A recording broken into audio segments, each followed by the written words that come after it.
Slava lui Dumnezeu stă în ascunderea lucrurilor, iar slavă împăraților stă în cercetarea lucrurilor. Proverbele 25, versetul 2. Dumnezeu să te binecuvinteze.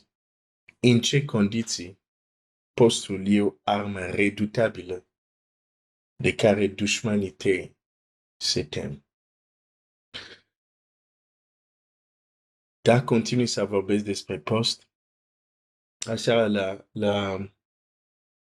la rugăciune, săptămâna asta, la Biserica Speranță avem o săptămână de rugăciune.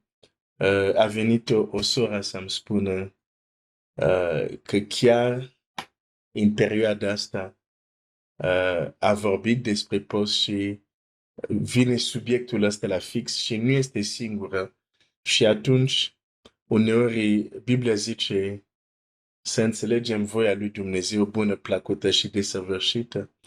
Și mai aveam să spun despre post, dar am considerat că deja am spus adică am spus deja unele lucruri destul de importante și vreau să închid pagina, să continui eu personal, nu neapărat că nu mai aveam să împărtășesc, dar răspunsurile și mesajele de unii dintre voi m-au determinat să continui pentru că este o nevoie acolo și într-un fel cautând să fiu uneori între ghilimele politicos, zic ok, sunt foarte mulți oameni care au creștere diferite și așa mai departe și atunci unele lucruri chiar ezit să le spun. Da, am văzut că pentru unii de voi este de folos și atunci voi spune alte lucruri care, de exemplu, nu vreau neapărat să le spun despre post în următoarele zile. În ce condiții postul este o armă redutabilă împotriva dușmanilor tăi? În primul rând, trebuie să înțelegi că ai dușmani, că îți place sau nu. Ai dușmani invizibili, care sunt mulți, care te urăsc, care au o anumită putere, care sunt periculos și care te țin, tu ești ținta lor, dar nu numai tu, și familia ta, și soțul tău, soția ta, copiii tăi, biserica ta, da? Nu numai tu. Deci ai dușman. Un alt lucru important este că acest dușman invizibil care le ai, ei sunt invizibili și ca să nu fii vulnerabil, ca să nu fii învins, ca să nu fii în poziție unde nu ai nicio șansă împotriva lor, Dumnezeu ți-a dat arme. Dumnezeu a dat copiilor săi arme. Și Pavel ne zice, dacă umblăm în firea pământească, nu combatem cu firea pământească, ci armele cu care combatem, deci în Corinteni, el ne spune asta, armele cu care combatem sunt puternice. Da? Sunt puternice pentru a răsturna în teritoriile. Deci, Pavel explică că în această luptă, armele cu care luptăm nu sunt armele firii pământesc. Da? Deci, 2 Corinteni 10, versetul 3, un pasaj foarte important. Măcar că trăim în firea pământească, totuși nu ne luptăm călăuzit de firea pământească. Căci armele cu care ne luptăm noi nu sunt supuse firii pământești, ci sunt puternice, întărite de Dumnezeu ca să surpe în teritoriile. Căci armele cu care ne luptăm noi nu sunt supuse firii pământești. Și uneori facem greșeala să combatem unele situații, unele circumstanțe, unele probleme cu firea pământească, cu logica, cu rațiune, cu bunul simț și rezultatele oricum vorbesc de la sine cât de succes avem. Pentru că bătălia cu întunericul se câștigă cu anumite arme care nu sunt supus firii pământești, sunt arme întărite de Dumnezeu. Sunt arme, zice el, puternice. Și când ai o armă puternică, dușmanul tău are de ce să se teme. De ce multe țări vor să aibă bomba atomică sau bomba nucleară? Pentru că ei știu că este o armă puternică. De ce țările care au bomba nucleară nu vor că celălalt să aibă? Pentru că vor să fie cei mai puternici și cei cu amenințare mai mare și să supună celorlalte națiuni. Da? Pe nu. Hai să oprim dezvoltarea asta nucleară. Da, voi o aveți. Lăsați și celălalt să aibă. Da? Deci, o armă puternică tulbură. Deci ăștia care au bomba nucleară, de ce împiedică și nu vor? Și zic, țara cu tare are un program de bomba nucleară. Dăm avertisment, dăm pedepse economice. Nu trebuie să faci programul ăsta. Da, dar tu de ce ai? Ce ipocrizie. Dar ideea este că nu vor ca dușmanilor să aibă o armă puternică. Și am o veste bună.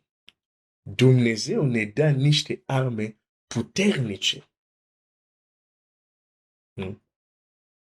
Acum,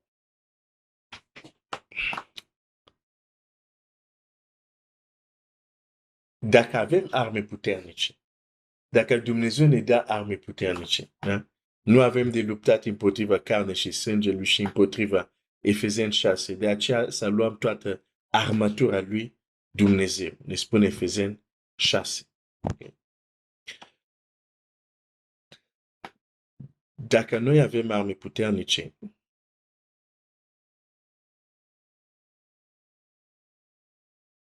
ce face dușmanul? După părerea ta?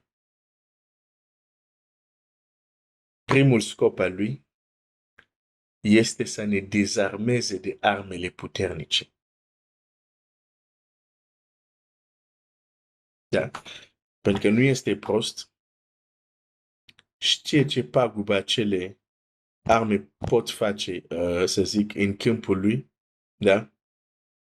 Și strategia dușmanului este să nu avem arme. Și e acest text care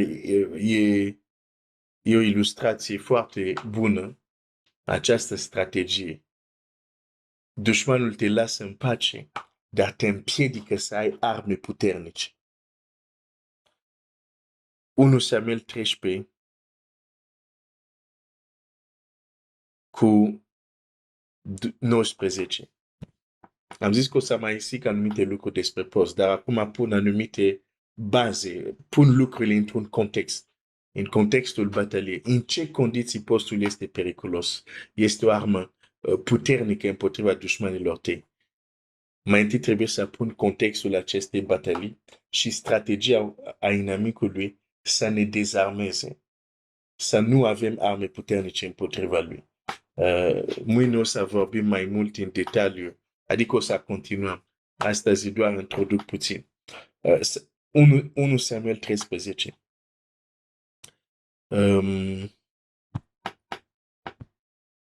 Verset 1 Samuel 13, versetul 19. În toată țara lui Israel nu se găsea niciun fierar, căci filisteni ziseseră să împiedicăm pe evrei să-și facă sabii sau sulițe. Mă opresc aici. Strategia filistenilor aici era să nu aibă sabii, să nu aibă arme. Versetul 22. Și așa s-a întâmplat că în ziua luptei nu era nici sabie, nici suliță în mâinile întregului popor care era cu Saul și Ionatan. Nu avea decât Saul și fiul lui Ionatan. Există biserici unde doar prezbiteri, conducători, pastori au capacitatea să se lupte împotriva întunericului. În Oriaș nu, sau fideli, sau nu știu cum, cei din mulțimea care e în biserica, ei nu pot. Trebuie să depinde de ei. Nu este modelul Scripturii. Dar asta e modelul filistenilor. doar unii să aibă sabie. Ăștia mai conducător, restul poporul, zero arme, zero sabie. E o strategie a inamicului să te împiedice să aibă sabie. O să revin la sabie. Deci, aș vrea să înțelegi că dacă postul este o armă puternică, și este, pentru că Ester a postit, oamenii au postit și au avut izbândă mare. Și avem alte contexte unde oamenii au postit, de exemplu, cei din Ninive au fost iertat. Nu numai că e o armă puternică împotriva dușmanului, dar este și un mijloc puternic de a se smeri înaintea lui Dumnezeu, de exemplu, când am păcătuit. Da. Dar acum aș vrea să vorbesc de el ca și o armă. Dar este și foarte bine pentru a ne smeri. Da. Înaintea lui Dumnezeu. Este o armă puternică pentru că la un moment dat Domnul Iisus spune, hai să mă duc în Marcu, și astăzi eu să închei pentru că doar introduc și vom continua. În Marcu zice așa, Marcu 9, versetul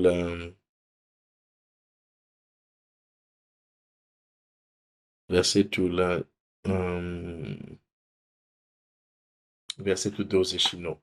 Marc 9, versetul 29. Când a intrat Iisus în casa ucenicului, l-au întrebat, deoparte, noi de ce n-am putut să scoatem Duhul acesta? Acest soi de dragi, l-a zis el, nu poate ieși decât prin rugăciune și post. Aici vezi că postul este o armă puternică. Când Domnul Iisus zice la ucenici, soiul acesta nu poate ieși decât prin rugăciune și post. Aș vrea să te întreb ceva. Cu versete mai sus, înainte să se întâmple asta, Biblia zice, Domnul Iisus a chemat pe ucenicii lui, l-a dat putere să scoată demoni, să vindece. Da? Au primit acesta de la Domnul Iisus. S-au dus și au făcut lucrurile respective. Și aveau același autoritate, același putere.